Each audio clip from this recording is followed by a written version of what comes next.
Okay. On April 5th, in 1923, a terrible thunderstorm rolled through the Delaware Valley, wreaking much havoc in the region. On Delaware's roads, car roofs were blown off of vehicles, and in Philadelphia, roofs were blown off of houses. Trees were uprooted. A barn was struck by lightning and caught fire. And yet somehow, despite the ferocity of the storm, no lives were lost, though there were several close calls. When the storm hit Taylor's Bridge in Delaware, a small crossroads hamlet south of Odessa and east of Blacksburg, a young teacher named Gladys McBooker had just wrapped up her Thursday afternoon lesson and was preparing to depart the school with a few young students. She paused and huddled with the children in the school's rickety beadboard vestibule, assessing the storm, when suddenly the entire building shook and lurched. Startled, she quickly dashed with the children through the blustery storm into a nearby field to witness, just a minute later, the entire school building collapse and crash to the ground. While the incident was scary and the headline shocking, some of Delaware's leaders were probably not surprised at all that one of the state's school buildings would collapse in a storm. In fact, the condition of Delaware schools had been a hot topic for 6 or 7 years by that point. Many politicians and business leaders, especially in the northern part of the state, had acknowledged a dire need to reform Delaware's education system.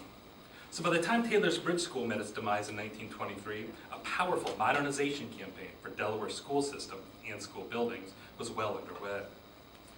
The architecture of the new Taylor's Bridge School, opened in 1925, and which Chad is now nominating for the National Register of Historic Places, reflects and embodies that movement in several ways.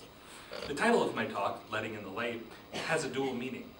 First, it represents the social and cultural intent of the reformers, who saw Delaware schools as critical nodes for social enlightenment, which they felt was urgently needed in the face of rural conservatism and high immigration.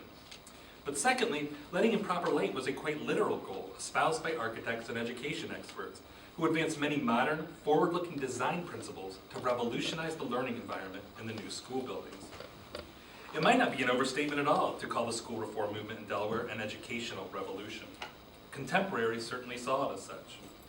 In 1920, James Battelle, the lead architect in designing the new schools for Delaware, opened his article in a national publication by declaring that the school building program now in progress throughout the state of Delaware is at once the most interesting and probably the most important that has ever been undertaken by any state.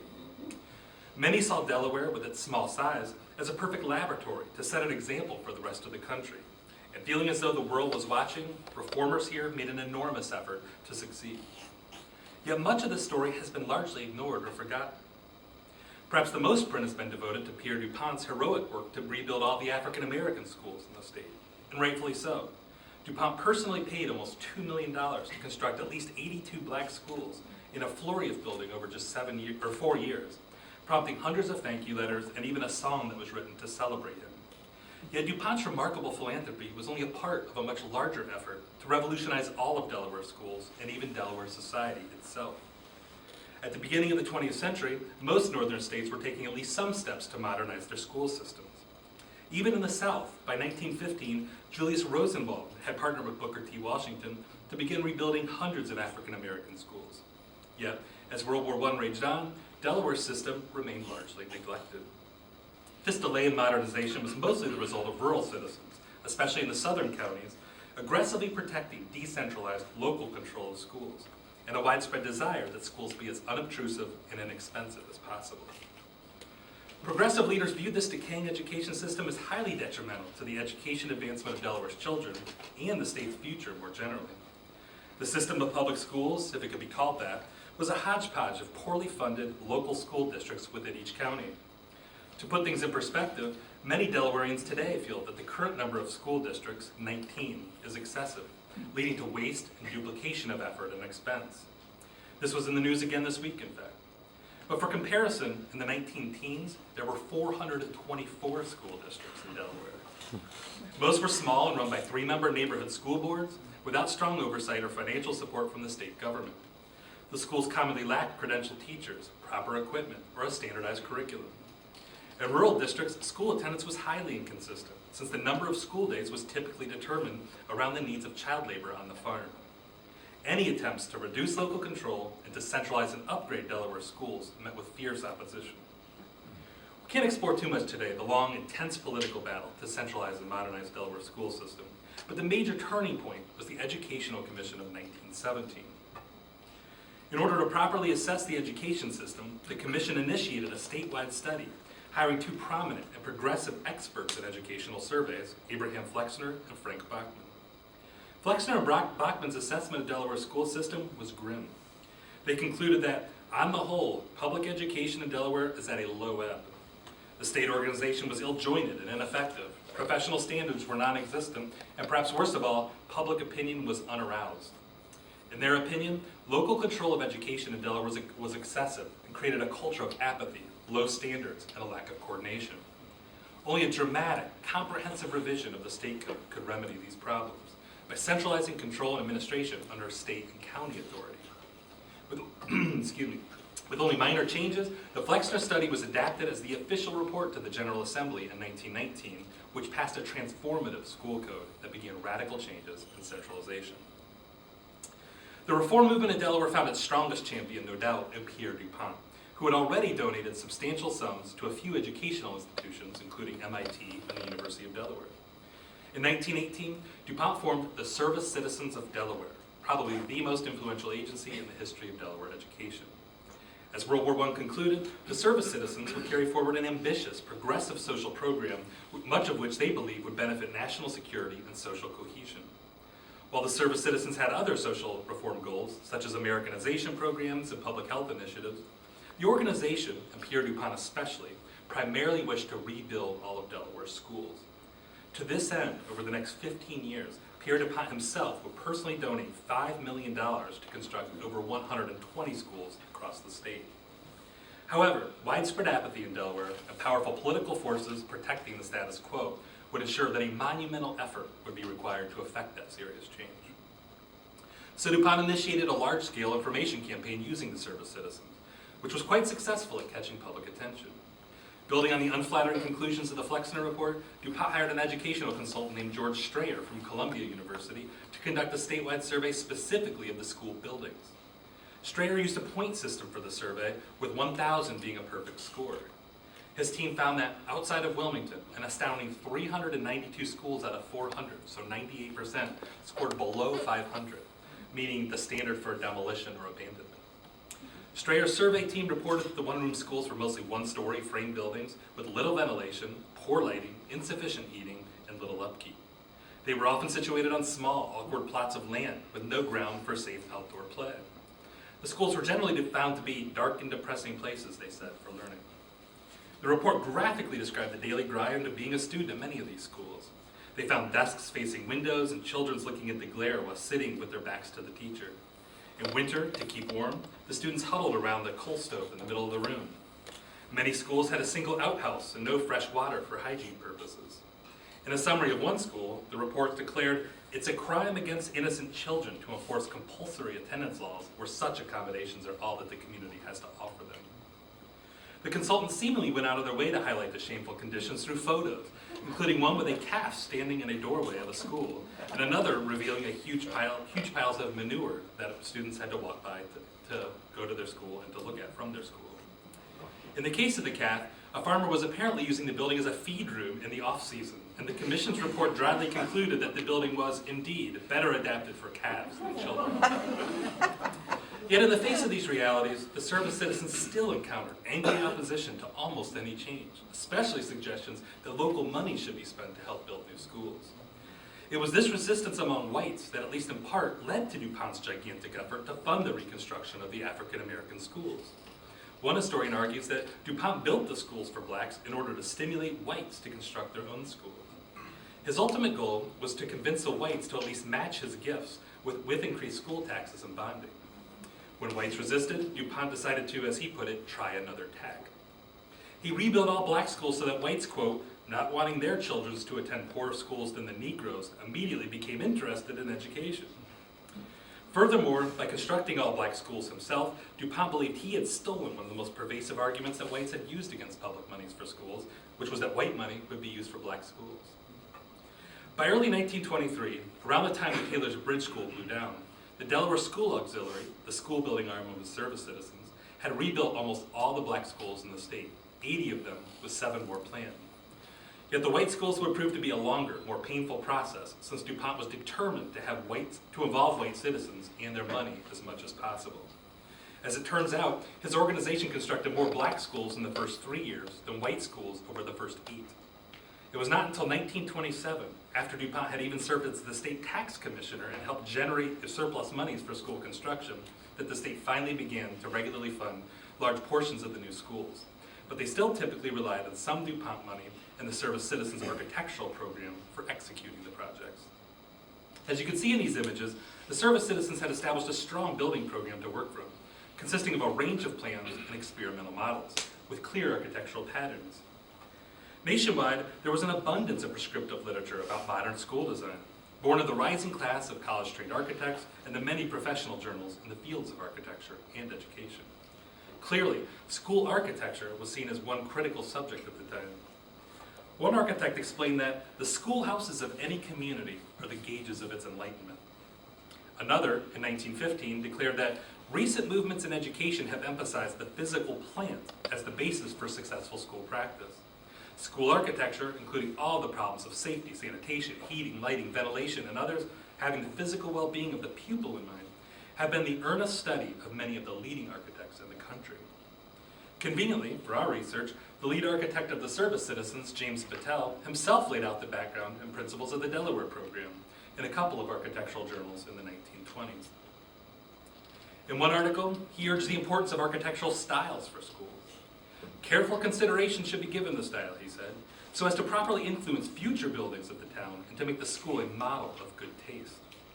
Still, he warned, to give a building an architectural style does not necessarily mean to make it more expensive or to add unnecessary or excessive ornament. All of the different styles have a distinctive general outline and the mass of the building, the size, shape, spacing of windows and door openings, and so that a building may be extremely simple, yet be still a good expression of a definite architectural style. In Delaware, the style was almost predetermined. He noted that, quote, where there are colonial traditions and where many homes and other buildings are built in the colonial style, the choice is already made. It would be distinctly bad taste to place a school of Gothic or Mission style in such a town. These concepts explain the muted colonial revival style of so many of Delaware's 1920s school buildings, including the new Taylor's Bridge School, with its Flemish-bound brick walls, portico with Doric columns, and a classically lighted door surround, as well as its traditional cupola. Yet the colonial revival style also presented some design challenges. As Battelle explained, in the colonial style, it is necessary to have the windows regularly spaced, with large piers and wall spaces between. The wide piers between the windows cast objectionable shadows upon the pupil's desk, which everyone agrees should be avoided. Battelle's concern with light was not a case of eccentric overanalysis. In fact, the science of properly lighting school buildings was serious business among the architects and school reformers, possibly the leading school design problem. Architect Warren Briggs, in his prominent treatise on school architecture, claimed that probably more has been written concerning the amount of light required and the way it should be introduced into the class schoolroom than about any other feature of school construction. Experts stipulated that the amount of actual transparent glass surface admitting light to the schoolrooms should be a minimum of 20% of the floor space of the schoolroom, and some states even legislated a 25% minimum. Placement mattered as well. Battelle echoed other experts when he pointed out that windows in schoolrooms should always extend as near the ceiling as possible, since actual tests show that the upper 1/4 of windows furnish 1/3 of the effective light coming through the entire window. It is therefore obvious that windows with transoms at the top and windows having arches and fancy tops seriously decrease the amount of light which is emitted to schoolrooms and should never be used in school buildings.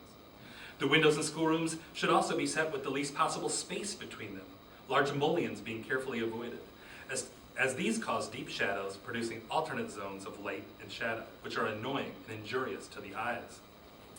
Battelle's approach must have worked, by the way, since in 1938, Taylor's Bridge students reportedly repeated their perfect eyesight rating. The direction of the light also mattered tremendously. Wilbur Mills wrote in 1915 that there is now practically no dissent from the opinion that the proper method of lighting a schoolroom is from the left side of the pupils, and that if it is necessary to emit light in any other side of the room, it must be at the rear of the pupils. It is, of course, out of the question to emit light from the front of the pupils, as the light shining directly into their eyes would produce immediate and serious results. It is also very bad practice to emit light from the right of the pupils, because the great majority of children are right-handed. and thus could not work at writing without casting a shadow by their hand. When windows are placed in the rear of pupils, the teachers are compelled to face the light almost continually, thus entailing risk of serious injury to their eyes. Further, when light comes from more than one direction into a schoolroom, the conflicting lights are almost certain to cause shiny places to appear on the blackboards, and the corners of the room between the walls containing windows are too dark for use as blackboard spaces. Rooms lighted from one side only have a constant light on all portions of the walls, no shiny spots on blackboards, and no dark corners. Thus it will be seen that there are some objections to all lighting schemes except the one in which the light is brought in from the left of the pupils, to which no reasonable objections can be stated. The new Taylor's Bridge School incorporated all of these principles. Even the lack of trees around the building may have been a lighting design element. Mills had written in 1915 that while trees beautify the surroundings of the school building, care should be exercised not to have them close enough to the building to interfere with the perfect lighting of every room. The classical spacing of the windows at Taylor's Bridge, to achieve that colonial revival look, is limited to the front room of the building, illuminating what used to be co-rooms and bathrooms, which have since been converted to a kitchen. But a bank of 6 contiguous windows is located in the back and extend towards the ceiling, maximizing the light flooding in from the left side of the pupils. These banks of contiguous windows are a defining architectural feature of the 1920s Delaware schools. Frequently, these windows also served another purpose. The Taylor's Bridge windows feature a mechanism manufactured by the Austral Window Company in New York that allows the upper and lower sashes to simultaneously swing open at an angle, creating a designed ventilation system for the school. This brochure, produced by the company in 1925, the same year that Taylor's Bridge School reopened, explains the hardware package and the functionalities of the windows, but also included dozens of photos of schools that had already installed their hardware. Among them, I counted 9 Delaware schools, from Odessa to Dover to Lewis. And sure enough, if you look carefully, you can see the Austral windows in action. Again, these windows were about ventilation, another significant design concern among school reformers in the 1910s and 20s. Foul air, as they called it, was a major sanitation concern, and proper building ventilation received much press at the time. As this diagram from the 1938 Austral window brochure shows, the windows were marketed as promoting strategic air circulation that would not cause problematic drafts for students working at their desks. Despite its progressive design, Taylor's Bridge School clearly contains some pragmatic compromises when compared to reformers' ideals. For example, rather than modern flush toilets with plumbing, chemical toilets were installed. This ad from 1919 shows the type of system likely installed at Taylor's Bridge, based on recollections of former students. Architect Patel explained that it was not the initial cost of plumbing that was the problem, but the ongoing maintenance was, especially since no heat would be maintained over holidays and weekends, leading to pipes freezing and bursting. But the indoor chemical toilets were still a huge advancement compared to children walking through snow to use outhouses. For heat, it seems a coal-burning jacketed stove was installed in the corner of the classroom. Patel admitted that while these stoves burned less coal than furnaces, they did not produce the required 30 cubic feet of air per minute per pupil as recommended by the experts. They were also problematic because, quote, the attending noise, confusion, and dust caused by the putting on of coal and the removal of ashes is very much a handicap to good instruction work.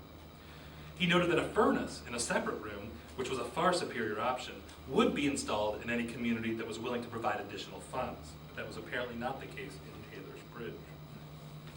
There is also no evidence that any playground equipment was ever installed on the grounds, a widespread recommendation by many experts and, of course, makers of playground equipment. One architect noted that it's very safe, what? One architect noted, it is a common saying that Americans as a people take life too seriously.